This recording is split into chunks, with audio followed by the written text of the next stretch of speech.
from what I remember, is that I had about 4 drinks that night and then 1 hard liquor shot so about a total of 5 drinks within 5 hours of when I started drinking until the incident. Big deep breath. Blow. More. A little more. More. Excellent. So at this point, you're under arrest for DUI. Really? A mother and son riding home from an Andrea Bocelli concert killed in a crash. One is dead on the scene. The lady in the passenger seat has died. This is the woman who was behind the wheel. Can she sit in that seat? Oh my God! Body camera footage provides a window into UHP's criminal investigation. Sergeant Jeff Dutson is in charge. I think I can smell alcohol on her breath. That's Kesley Pope, allowed to sit in her parents' SUV after they drove up onto Interstate 15 on their own volition and into the crime scene. I think I screwed this up. I should have asked her some preliminary questions. Instead, he read her Miranda rights. Hey. You have the right to talk to an attorney. Okay. Watch closely as her dad, Jeff Pope, motions into the mirror for his daughter not to talk. Yeah, please just ask me. He does it again. Understand each of these rights I've explained to you. What? Do you understand each of those rights? Yeah. Okay. She agrees to talk, but her dad said not without a lawyer. Am I okay to? I don't know. I'm like not in the right mind. Okay. We are about to watch the August 27, 2024 parole hearing for Kesley Pope, a Utah woman involved in a tragic and controversial Utah DUI vehicular homicide case. Now, this took place on Halloween in 2021. Pope was driving under the influence after leaving a Coachella concert. She struck and killed both a mother and her young son. Now, there's controversy surrounding this case, and it has garnered significant attention due to allegations of special treatment to Pope.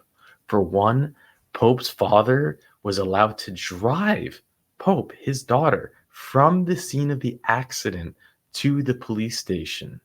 She was also granted cashless bail the morning after the crash, which turns out to be completely illegal under state law in the state of Utah.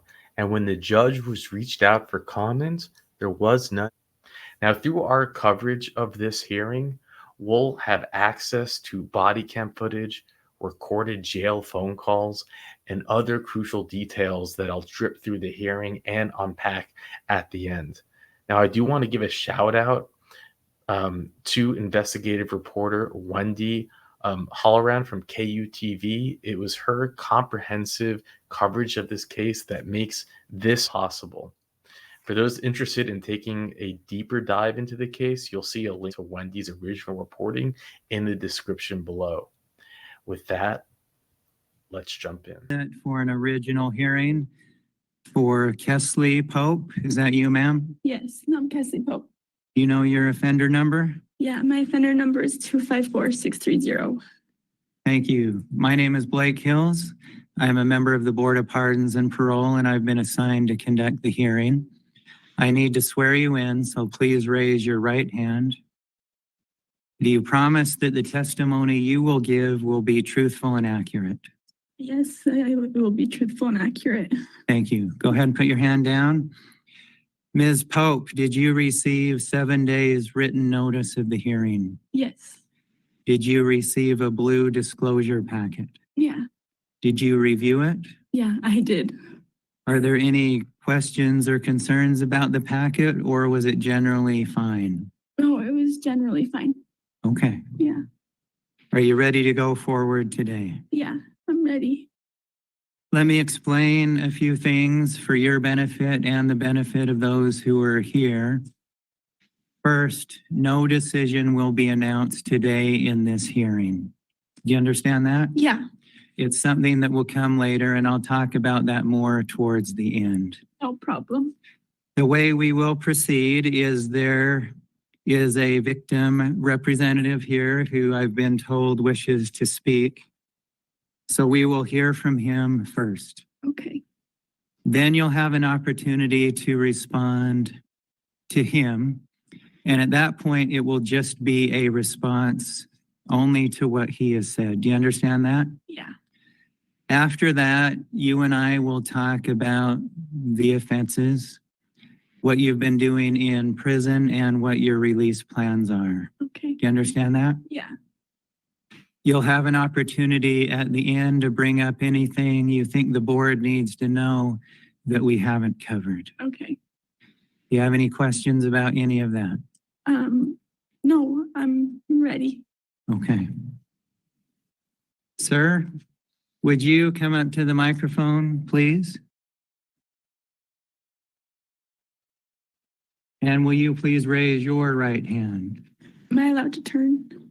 No. No, just, can you see the monitor here? Yeah. You'll be able to see and hear him, okay? Okay. Sir, do you promise that the testimony you will give will be truthful and accurate? Yes. Thank you. Even though I have your name written down here, I need you to state your name for the record. Christian Dow. Thank you. Mr. Dow, go ahead and tell me what you would like the board to know. I would like the board to know, one, how bad my family has been hurt over the last 3 years. We have not recovered from this at all, especially my daughter. The one thing that she feared the most was that her mother would go away and never come home. She lived her nightmare. She is still living her nightmare from that. She lost her brother that she was extremely close to that night. They were inseparable. She wanted to be here, but because of the time frame, she just was not able to make it. But she wanted everyone to know that even with her brother, part of his soul was with her every day of her life. And now that's all she's got left that she has to carry around. From what I've received from the reporter, it doesn't seem like that any accountability has been taken from the Pope family on this issue, because they were blaming my family for that accident, saying it was their fault and not taking any responsibility or accountability for the fact that Ms. Pope here was drunk, driving the vehicle with no insurance,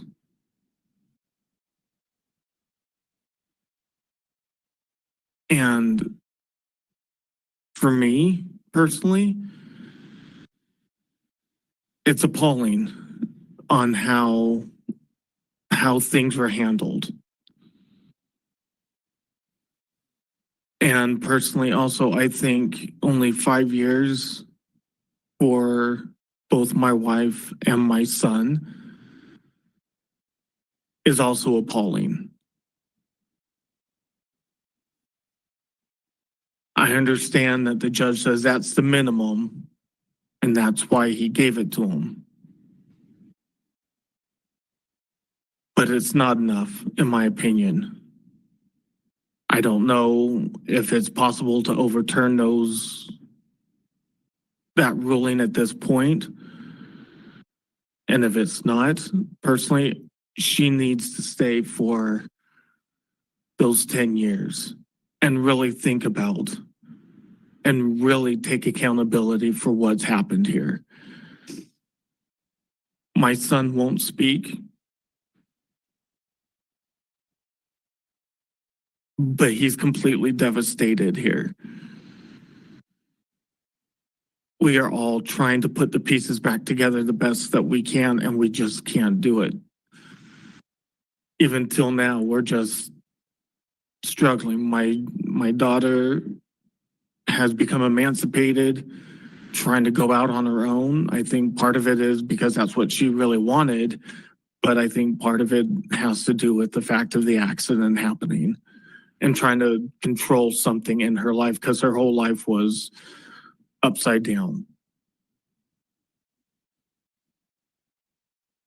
And my son and I were just trying to make it through each day to make this work. And it hurts.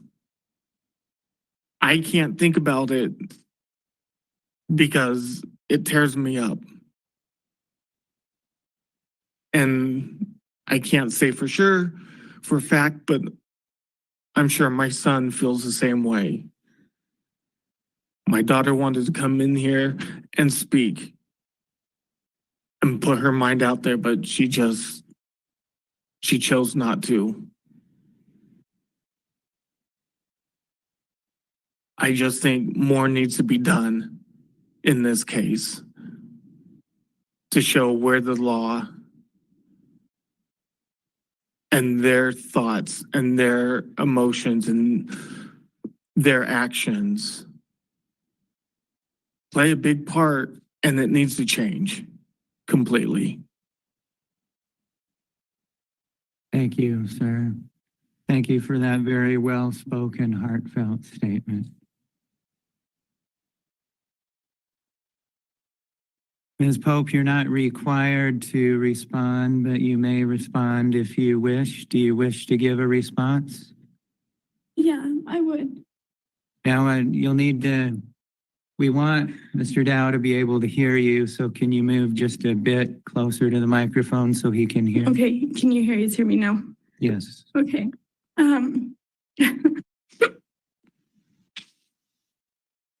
I mean, I can't say sorry enough. And what I did was so wrong. It was so wrong. And I will deal with that for the rest of my life as well. I cannot even put myself in your guys' family position. As I've tried so many times, it's so impossible. It's so impossible. And my heart hurts for you and your family so much. My selfish decision broke your innocent family. And I wish I could take it back every single day. I pray to Susan and Tobias every day as I pray for you guys today. And I said to myself, I said, I can understand why you don't want to forgive me. And I'm so sorry for some of the things my family has said. And I wish that we could all just, I wish we could all just be in each other's positions to understand how each other are feeling and how each other is feeling, but we just can't. And I said, no matter what was said from my family, it was so wrong. And it is my fault. And I will never not say that it wasn't my fault. Kesley Pope, an incarcerated individual at Utah County Jail. I want these charges completely dismissed. You have to be careful with what you say on here. Some at fault already with them being on the freeway out of gas. That's against the law. Yeah. But I also want to just say to your family that no matter what, Christian, the day that you came and saw me here at this prison, regardless of if you forgive me or not, now to this day, I got to hug you. And I've been wanting, from the night that the accident happened, I was wanting to be the one to come tell your family what I did and the mistake that I made. I'm just so glad that it's my first offense ever. Oh yeah, you're so lucky there. I mean, it's like that I'm 22 and it's your first offense. They always are nice to first offenders. I know. Always. The justice system is an adversarial system, meaning that you have the devil and you have an angel. Scott is your angel, and the prosecution is straight up the devil. Mm-hmm. And they fight like the devil and an angel, meaning they're both trying to get us the best deal possible. So they want to you. Mm-hmm. And they don't even care about who you are or anything. They just want you. I was getting told I was crazy.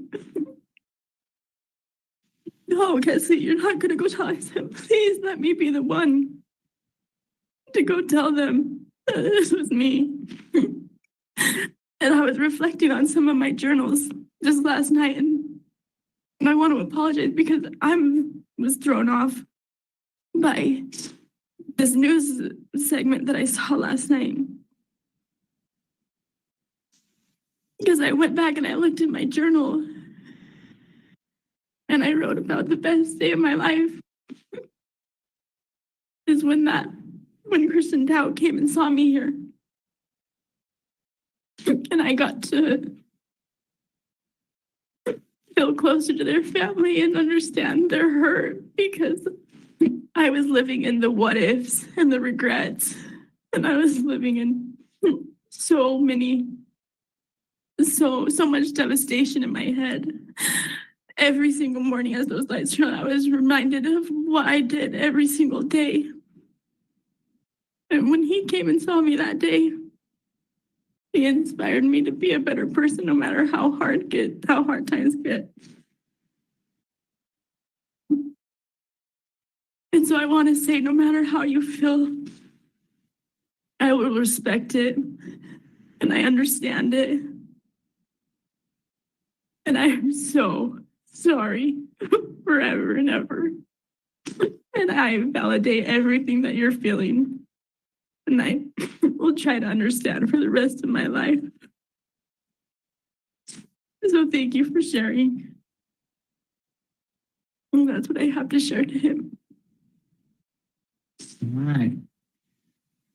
Ms. Pope, did you read the description of the offenses that was included in the blue packet? Yeah. Do you agree that that statement is accurate, or are there things that need to be clarified? There's a few things that I think that we will get to within the questions. I think that as of right now, and there's nothing too big. Tell me about your history with alcohol. When did you begin drinking? So I began drinking. I moved down to Costa Rica when I was 18 years old. And that was when I first started drinking. I was 18 years old at the time, and that was actually the legal limit down in Costa Rica. And that's just when it was open to me. How about the United States? How often were you drinking, and how much were you drinking? So between the ages of 18 and until I was arrested, 22, how often was I drinking? Not often. Socially, with coworkers or friends, occasions, things like that. How much do you recall drinking on the day of these offenses? What I recall from drinking that night was I knew that I had somewhere else to go. And so in my mind, from what I remember, is that I had about 4 drinks that night and then 1 hard liquor shot so about a total of 5 drinks within 5 hours of when I started drinking until the incident.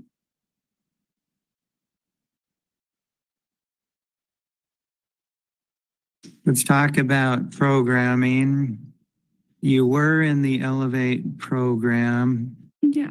About 2 years ago. That was unsuccessful. Can you tell me what happened there? Yeah. Well, and I'll mention this as well, as I am in the Elevate program right now. They recently moved me in just a couple weeks ago, and I'm happy to be back. But the reason why I got taken out beforehand was There was an incident in the mini yard and someone got very aggressive, and I was in the wrong place at the wrong moment and trying to help this person, and there was no helping this person that was showing anger. This person in the mini yard was showing anger, and she took it out on me, and it didn't look good on camera. And as much as, this person's my friend, I tried not to take it personally. I tried not to do too much about it and let it kind of slide off. And security saw it, and they ended up taking us out of the program and putting us under investigation of what happened in the incident. They saw that I didn't do anything, but due to the fact that I had something that I was not authorized to have in my property, which was, which I'm so embarrassed about, is butter. I had butter from Culinary, and I wasn't supposed to have it. And they said, you weren't supposed to have this, and so I got a write-up, and you're not supposed to have write-ups in this program. And so I got suspended of 90 days out of that program. And so after that 90 days, they realized you don't see the board for another year and a half. And so they kind of like prolonged it, and then other things happened that we can speak about.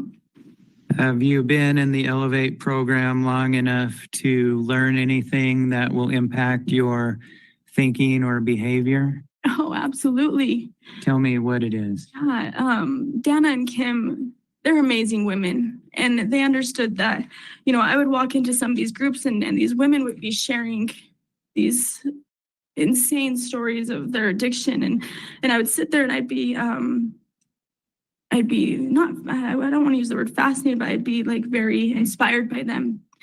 And so, but they could tell that I was kind of to the side being quiet, and so Dana and Kim pulled me aside and they said, it's okay that, you're going through something very traumatic, and, your substance abuse is new, you're young, and this is all so new to me. I'd never been in a program before.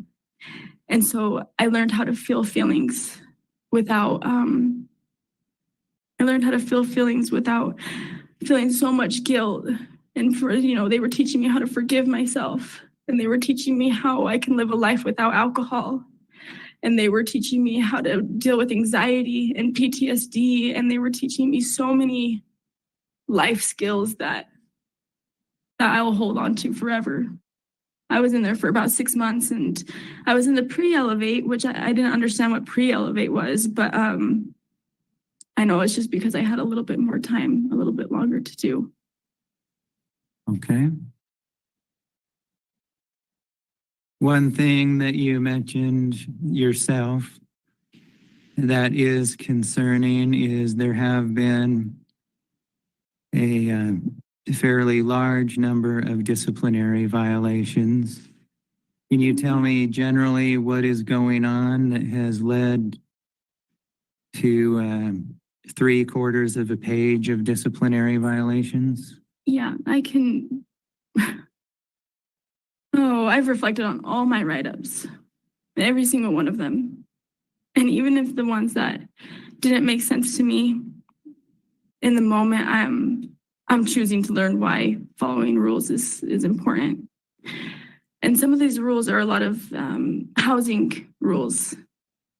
And some of the housing rules I struggled with. Moving to this new prison from Draper to this new prison was a big change. It was a really big change. And sometimes I felt like I was having to learn the rules by breaking the rules. And I didn't like that when it comes to laundry or being out of bounds. And there's a few of them that I'm so disappointed in myself. When I saw that blue packet, I basically asked myself, I said, why can't I seem to get a hold of myself when it comes to following these rules? I did a lot of things that made me feel comfortable. And I did break those rules, and I do take accountability for that. And I feel embarrassed over it too. I do. And I feel like I did care sometimes more about maybe like the way that I presented myself than maybe following the rules, and that's where I went wrong. There's a statement in the IPR, the Institutional Progress Report, that says that you have said that some of the rules are stupid and that it appears that you think they don't apply to you. Is that a statement that you made? Every single time that I wouldn't say every single time, let me rephrase that. If I were to get a disciplinary, I would go to this thing called OMR. And I would go and I would say, this sounds so stupid. So was I actually saying that the rules are stupid? No. But when I was defending myself and I was saying, oh, this is so stupid, like this is what happened and this is why I did it and my intentions were good and I apologize for what I did. You know, I understand that that's breaking the rules, but hear me out. So would I say that following rules is stupid? No. When I'm on outside of prison, I'm a rule follower. You know, I try to follow the rules as much as I can, you know, as a human being. And I take a lot of pride in that. And here it was just a whole different world. It was a whole different world. And I regret saying the word stupid because they're not stupid. And there's a meaning behind all of them. And I think it more came out of frustration that I kept getting knocked down for something that I didn't mean to look bad or to do something wrong, you know.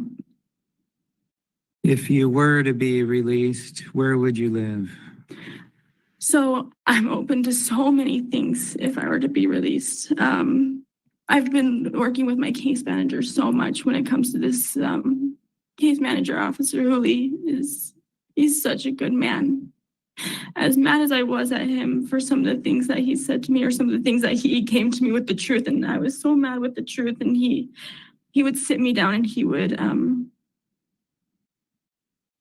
do what was right, and he stands up for what was right. And so with making a plan with him, he made me open to all options, whether it's a residential program out there, again, another one if that's what you guys find is okay, or I was really open to doing the Cooks program as well. As I've graduated culinary arts, I was open to doing something like that as a transitional move. And also my grandpa. Okay, how would you support yourself? Supporting myself, I would get a job, and I'm so excited to get a job, to be able to earn money and to be able to see what I can do to. I've never taken public transport, but I'm open to everything and to being able to, you know, now that I'm getting a higher education right now, it's opening doors to so many new things. And I think that's going to help me support myself so much more than I ever could before all this. Do you feel that you've changed since you've come to prison, or are you the same person that you were? I am the most changed person that I could have ever been able to see myself as. I've grown, and I'm confident in saying that. I want to say that, like, since then, I've also found a passion. I've found a new passion, and that's changed me completely as a person. And that passion is just sharing awareness in the risks and the terror and just the terrible things about driving under the influence. I mean, my values have grown, and my value of life, like, changes a person so much. It changes a person so much when you find your values in life, and I just wish that I could go on and on about all of that, of how I've changed. And if you want to hear about it, I'm happy to. I have some notes here that I would love to share as well, if that's okay. Well, we are at the point where, as I said, if there's anything you think the board needs to know that we haven't covered, it's your opportunity to let us know. So tell me what we haven't covered that you believe the board needs to know. Okay. When I was going through this board jacket, the board not the blue one, but where they ask you questions and you fill it out. And there was this question in why I engaged in criminal activity. And I just want to say again that my next destination was more important in that moment. And that was so selfish of me. And it was just so irresponsible. But I want to just say some of the things that I have learned that that really mean a lot to me. And when it comes to my parents, they struggle. They do struggle. And I want to acknowledge that addiction does run in my family, and that I take pride in being a really good example over my siblings. To stay away from that slippery slope of addiction and leading you to a place like this. And don't get me wrong, this place has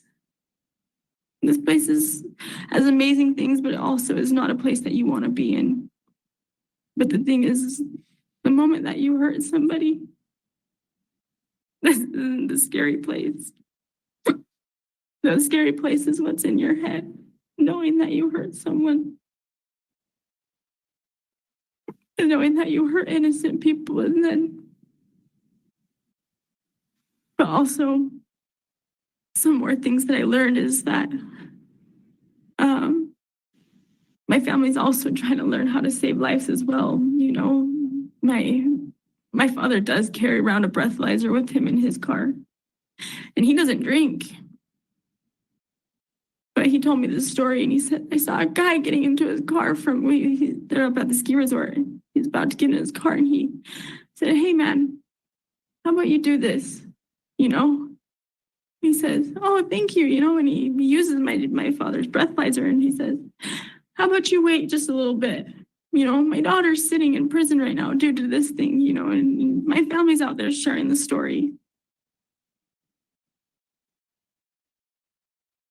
And I feel that it is changing lives, and more lives will be saved, more than lives that were lost. And also, some of the other things that I've learned is I'm still learning how to redeem something so tragic.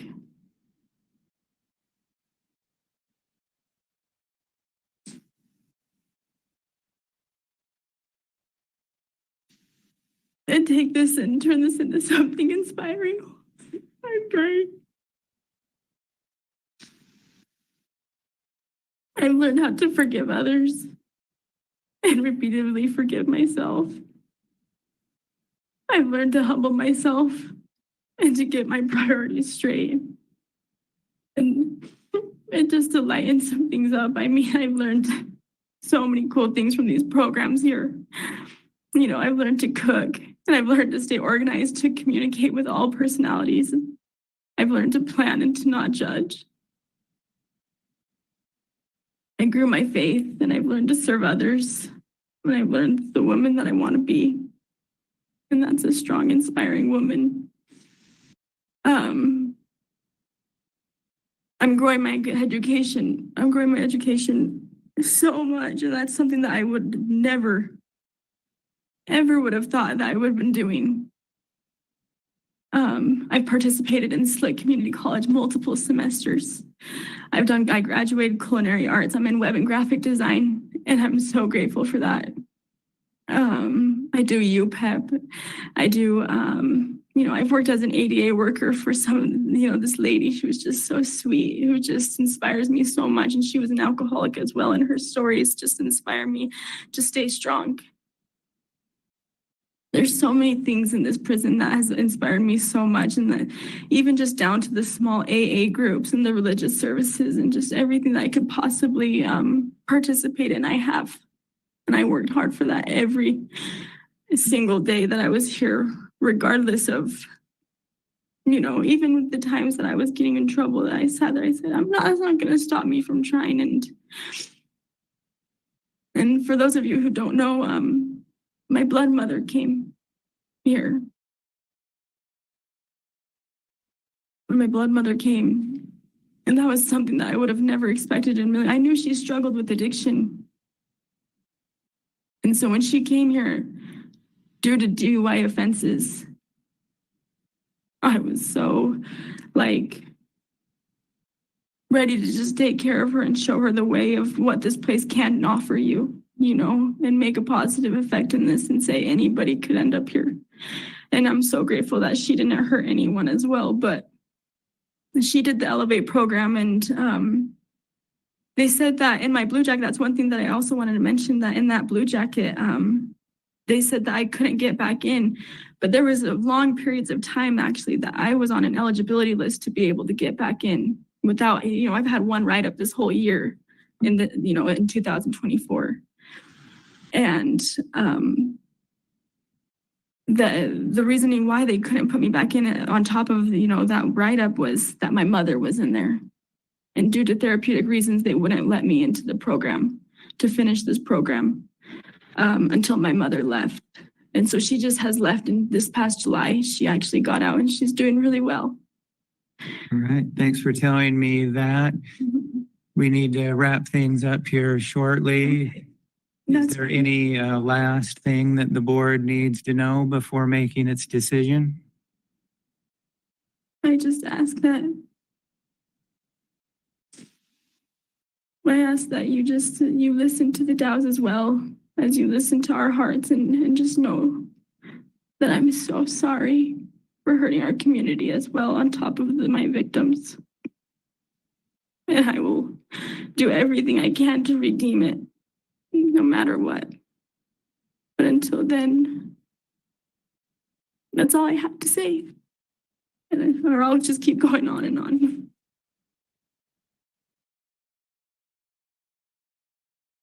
Okay, well, what do you think Utah's decision was? They denied. Now, they granted her a rehearing for September of 2026, which means in 2 years after she served 70% of her 10-year sentence, she'll have another opportunity at parole. They listed in the notes for why they denied as, to quote, "Your next hearing is above your sentencing guideline or statutory minimum based off your offenses. Your offenses affected multiple victims.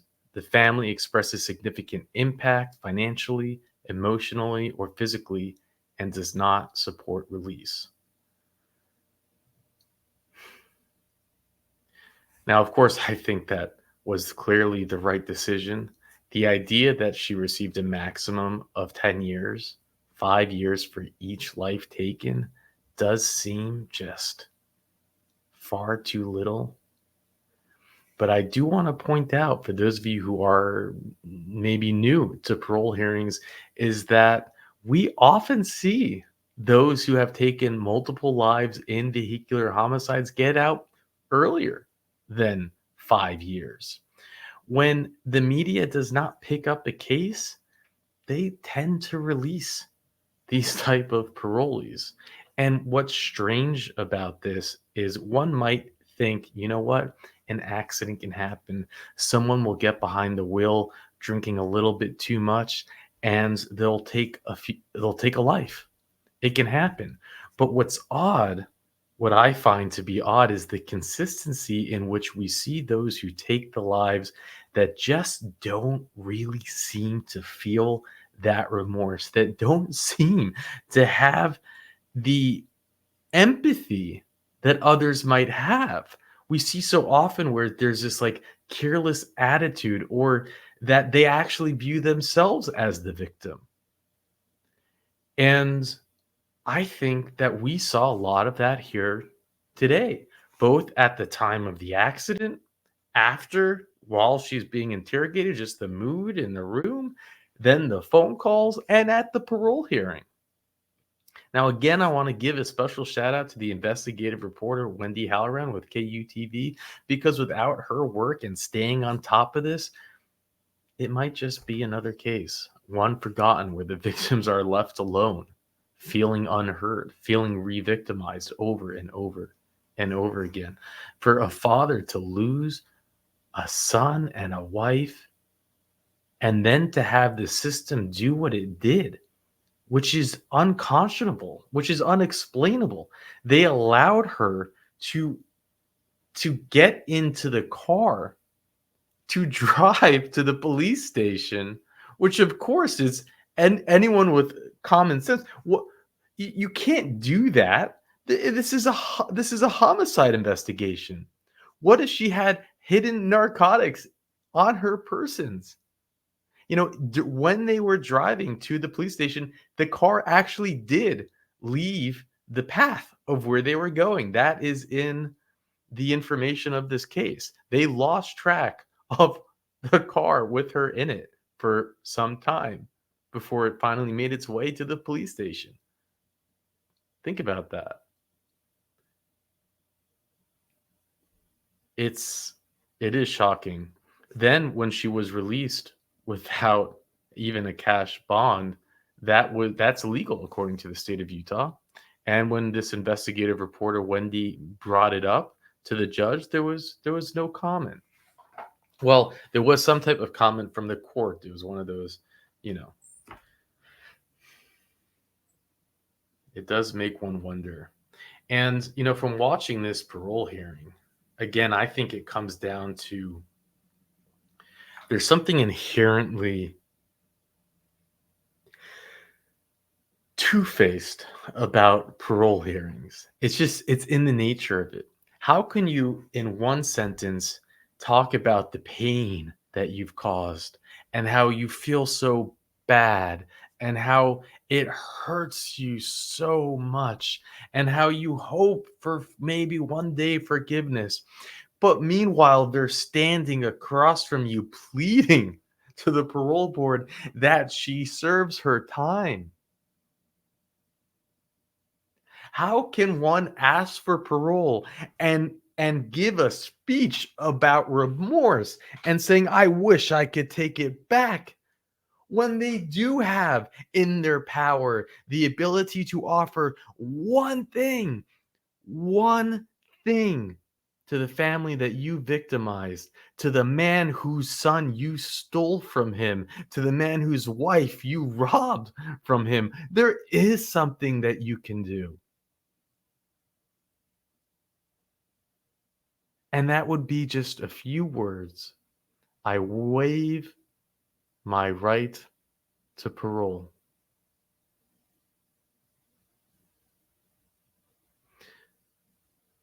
It wouldn't even be that hard.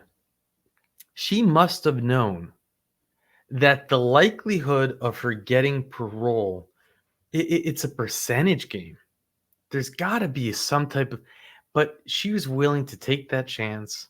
She's willing to put the victims through this emotional roller coaster just for the small chance that they will grant her parole.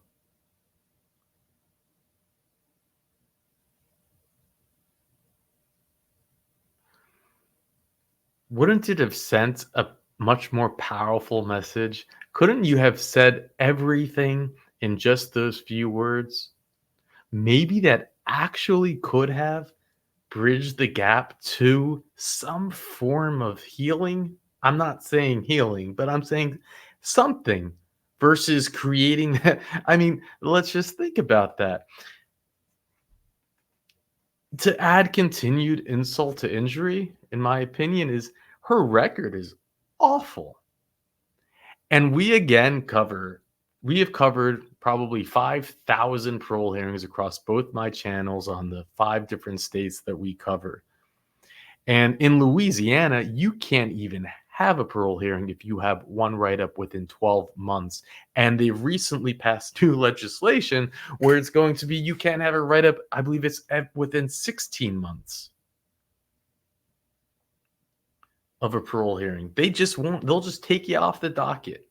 And here she is with 3/4 of a page full of write-ups. She's kicked out of the one program she needs to pass, the substance abuse program. And then she has the lack of insight or audacity or something to actually say, quote, when I am outside of prison, I'm a rule follower. I take pride in that. Lady, you're locked up because you in following the rules. Not only did you kill a son and a mother while driving under the influence, but you didn't have insurance. You didn't have registration. And it wasn't your first time getting a ticket for that either. You had gone through this before.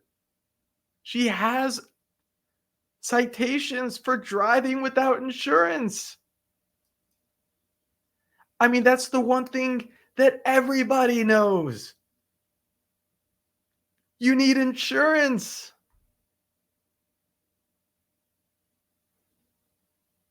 You know, it always seems to happen when you have these crashes that there's no insurance. You know, it's not a coincidence that these things happen. It all falls into play. It's just a certain type of person that maybe thinks, you know what, I'm different, I'm better, I'm special. I don't need to follow the rules. Then she brings up something that would have been very private, that would have been intimate, that would have been something where apparently the father went to the prison to talk to her, and apparently they had a moment where they hugged. And she decides that she's going to air that moment on public television, in the sense that I don't know why he's objecting me. He came over and we had a moment, we hugged.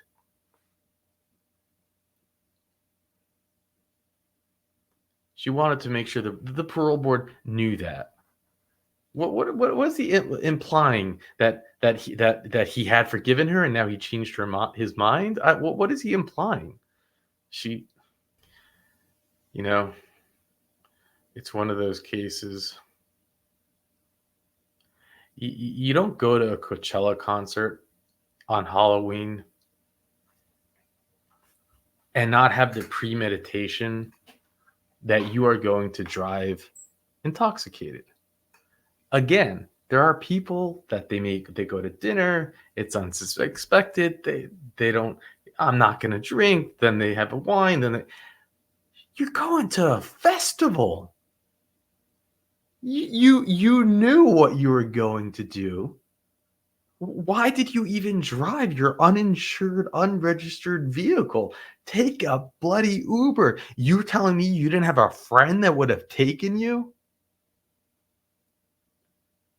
This is a premeditated, selfish act. And it only makes it worse when you see how this system really broke the law to try to give her benefits, to try to protect her. And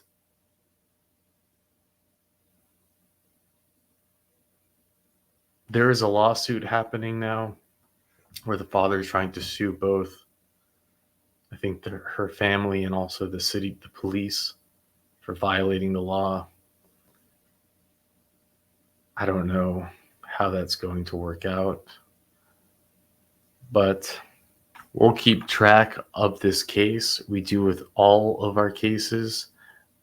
That's not an empty statement. We see and watch many parolees as they come and go. So if you want to help support this channel grow and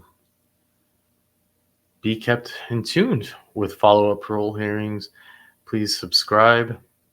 Thank you, Sir Richard, for providing the details on this case. Miss Rose for making sure I saw it, as well as many others who emailed me about this case. Thank you for that. It's very important and helpful. And with that, I'll let you go.